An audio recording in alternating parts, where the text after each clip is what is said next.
On behalf of the Sabres, the whole organization, we're just thinking of Chris Snow's family, and Chris's passing.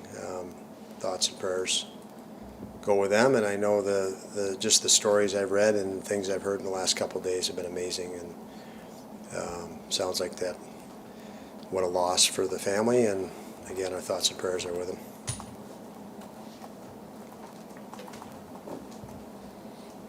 Don, I was talking to Dylan Cozens a little more about the play Saturday. How much of a weapon is that when you have a guy who is a 30-goal scorer, 68-point scorer, but he can have that much of an edge, and the team defending it has to worry when they play the Sabres, this guy can score and hurt us, and we got to kind of watch this guy too. It is. I mentioned with Dylan after the game the other day, mentioned to you guys how much I love the emotion and felt this. It's the NHL. We want to play with emotion. We want to learn how to control our emotion, but we want to play with it. And I thought that was more than appropriate to elevate emotionally where he did. I'm okay with him. He's going to ride a line, and I'm okay with him riding the edge and riding the line. Sometimes it may result in, every call has a subjective element to it, but we need our team to play with that, and I think Dylan is a leader in that regard, and love that component, and match with skill, with the skill he has, or combine that with the skill he has, and it's we know that's a major asset within our organization. So one of those cases where it's easier to pull a guy back from that line than it is to get him to approach it? Yeah, you don't want to be prodding guys to do that.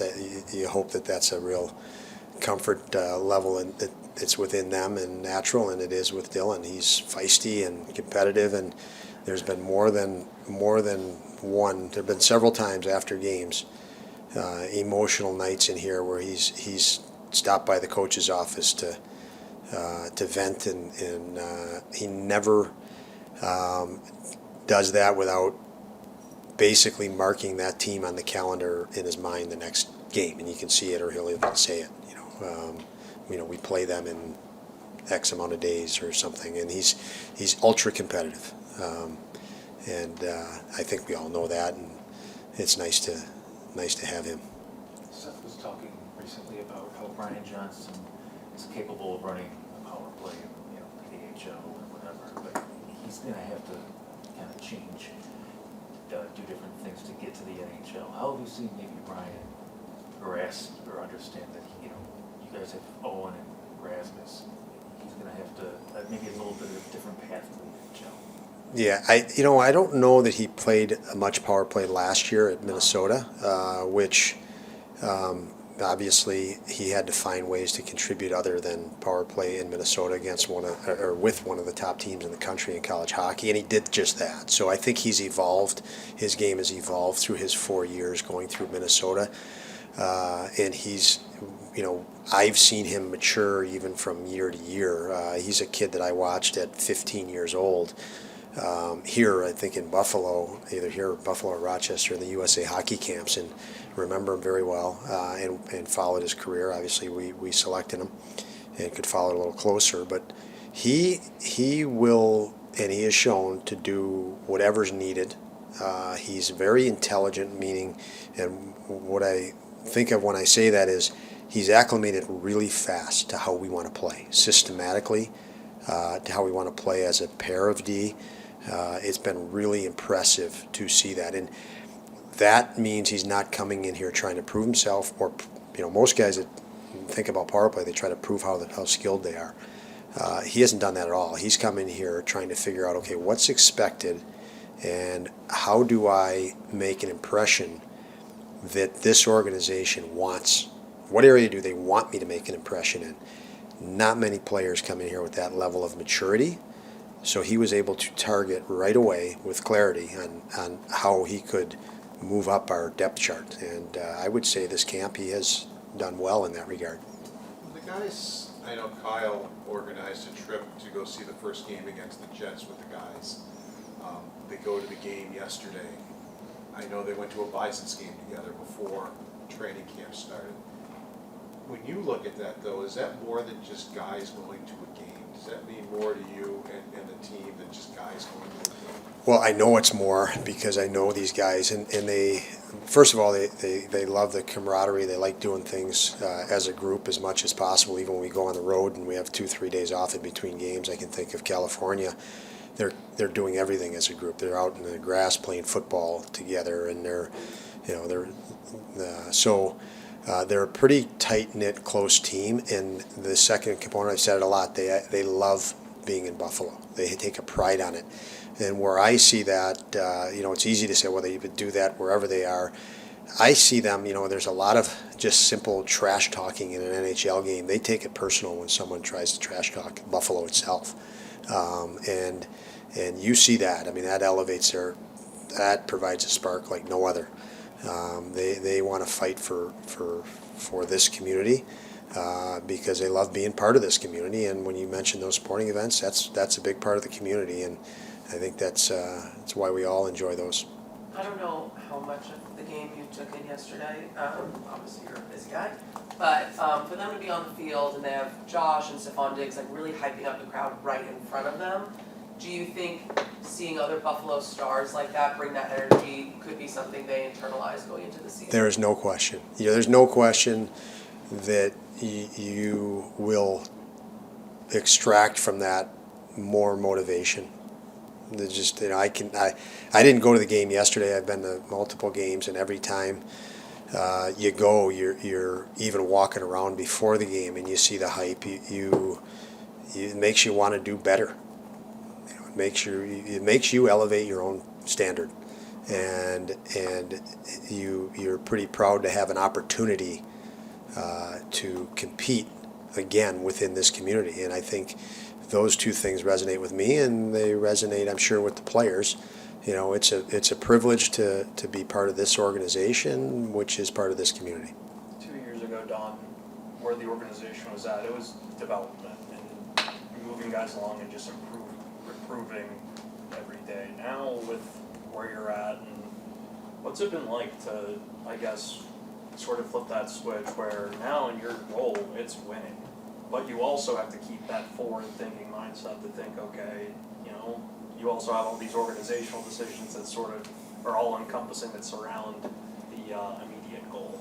Well, the short answer is it's a hell of a lot more fun, Lance, to be in a position now where where you expect to win, and winning is more of a personal mandate and a mandate through the organization in the sense of a real emphasis. 2 years, and I will contrast that to 2 years ago. We wanted to win, and I think,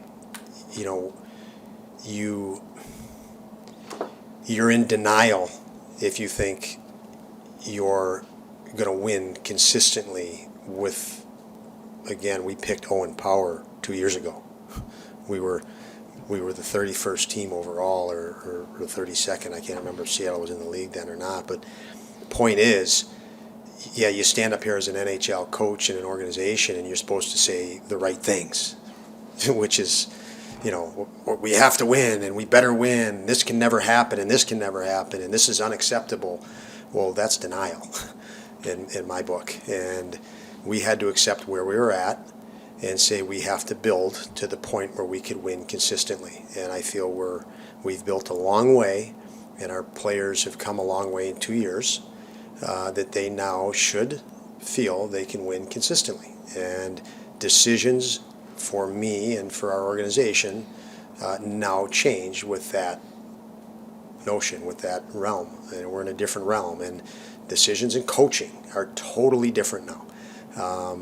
This shouldn't be lost in that, we've gotten this far being not being impatient, being patient, but we've tried to make smart moves and smart decisions. We're not going to lose patience just because we're here, just because we're at the next level, and that this is still a process that's going to demand patience and not erratic emotional decisions. And that's fun because the intensity heats up, and you got to maintain your composure and confidence through that. So, it's a privilege to have pressure. We have more pressure, and we're going to have to learn how to handle it and manage it day by day to make sure we continue to move this team forward, and again, with some sort of patience.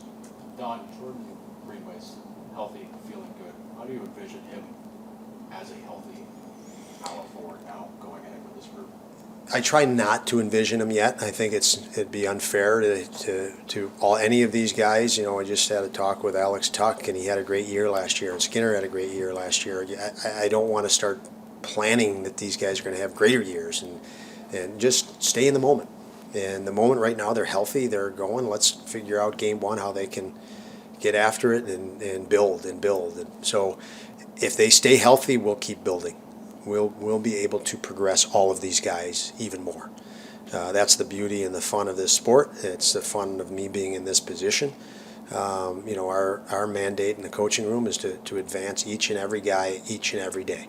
And when you're not healthy and you don't have as much support, sometimes it's a bit of survival through the day. You tread a little bit of water until you can get healthy. In the case of Jordan Greenway last year, unfortunately, he had to tread a lot of water because he had to play not healthy virtually the entire year. There was something that was injured on him, which inhibited him. So he's fresh now, and you know, I know his potential, but he's gotten better every day in practice, as many other guys have, and I'm excited to see where it leads.